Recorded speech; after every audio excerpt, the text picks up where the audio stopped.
Welcome, visitor, to where Spartan boys become Spartan men. My name is Leonidas. I am a king of Sparta.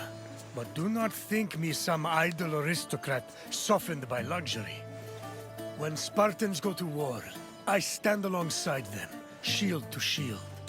And my spear tastes the same blood as those of my men.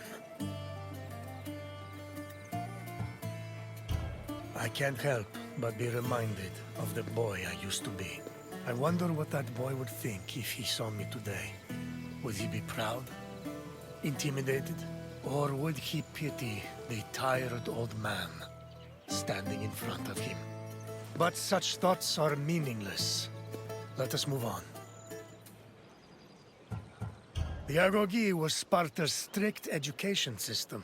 The strenuous regimen took in the young boys, and then reshaped them until nothing was left but the strength, intelligence, and resolve of a perfect Spartan citizen.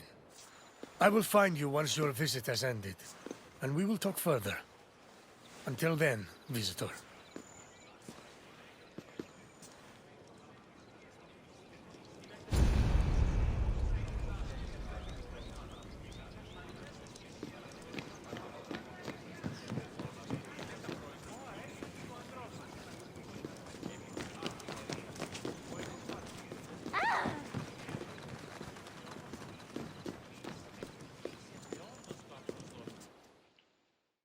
Sparta was a Greek city located in the Peloponnese. It differed from other cities of the time in that it had no walls. Sparta originated as 4 neighboring villages: Patane, Limnes, Mizoa, and Cynosura, all of which shared the same political, military, and religious life. After 2 wars with the Messenians, the city's territory expanded even further. By the 5th century BCE, they allegedly controlled almost half of the Peloponnese.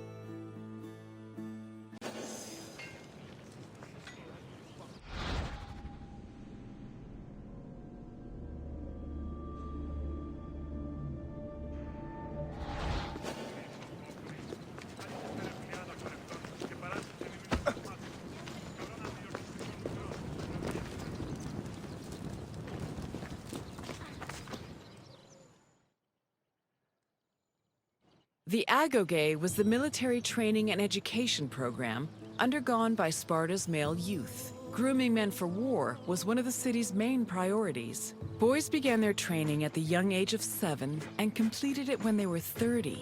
It has been said that Spartan infants were inspected for weakness shortly after birth. If they were deemed too sickly, they were thrown into chasms. However, this information remains unproven.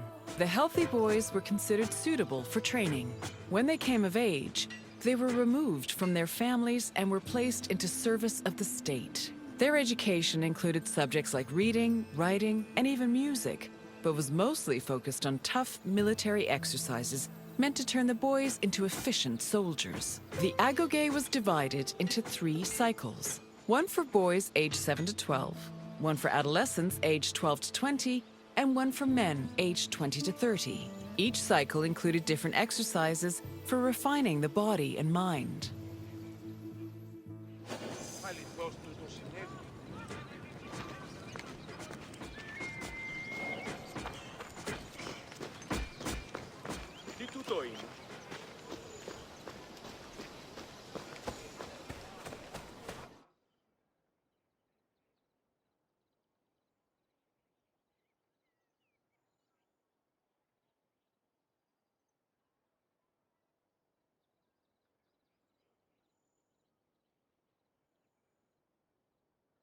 Sparta played a large role in defeating the Persians during the Greco-Persian Wars in the 5th century BCE.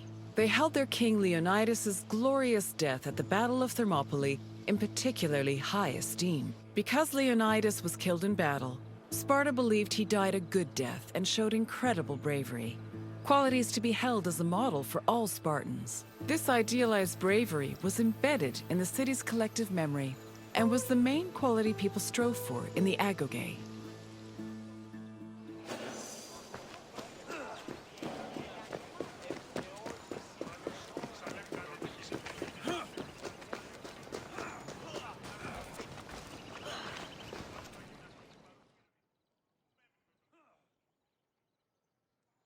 The first cycle of the agoge focused on boys aged 7 to 12. Each of the boys had shaved heads and wore light clothing.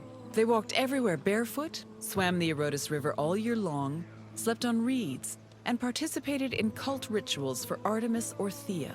The boys were grouped into herds, or agoli, and were supervised by older adolescents. Once they reached the age of 12, they entered the second cycle of the agoge, which aimed to integrate them into the society of citizen soldiers.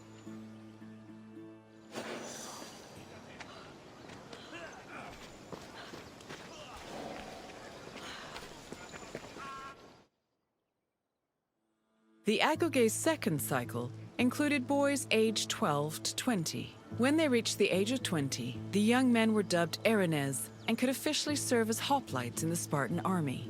Until the age of 30, Spartan men lived in communal mess halls called Siskenia. From the age of 22 onward, they were permitted to start a family, but 30 was viewed as a more appropriate age to get married. Spartan men served in the military until they turned 60, when they were designated as elders, or gerontes. However, many were known to continue serving anyway, such as King Archimedes III, who fought in the army until he was killed in battle at the age of 62.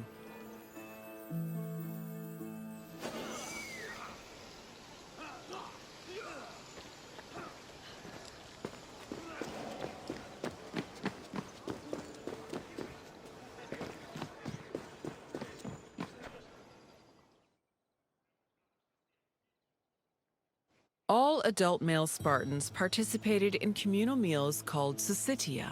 The attending Spartans contributed different kinds of food on a monthly basis, in addition to a small sum of money to pay for meat. Each man was entitled to one portion of a meal, with the exception of the kings, who received 2 portions. Syssitia attendance was mandatory for every Spartan fortunate enough to be part of the group. The meals had great political significance. According to Xenophon and Plutarch, the syssitia was designed to foster a sense of equality between citizens. It also demonstrated the self-restraint and moderation of Spartan society. But in reality, the syssitia only increased the differentiation between the rich and the poor.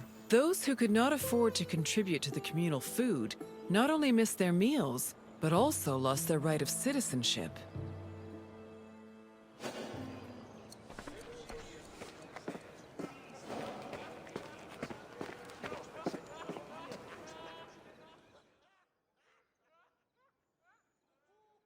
Your tour has ended. As you have seen, the Agoge was not for the weak or faint of heart, but it did its job in producing skilled warriors and shrewd citizens.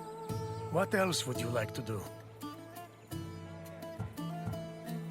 So you think you are ready for a test? Very well. Let us see how you fare. First, a simple question. The Agoge was made up of how many cycles? Correct. The Agoge was divided into 3 cycles. One for boys aged 7 to 12, one for adolescents aged 12 to 20, and one for men aged 20 to 30. Next question. How many meal portions were kings entitled to at Syssitia? Yes, Spartan kings had the right to double portions. One final question. When were Spartans allowed to grow mustaches?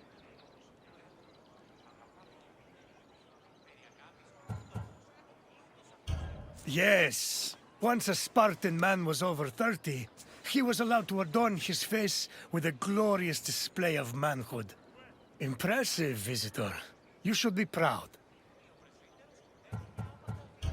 Safe travels, visitor.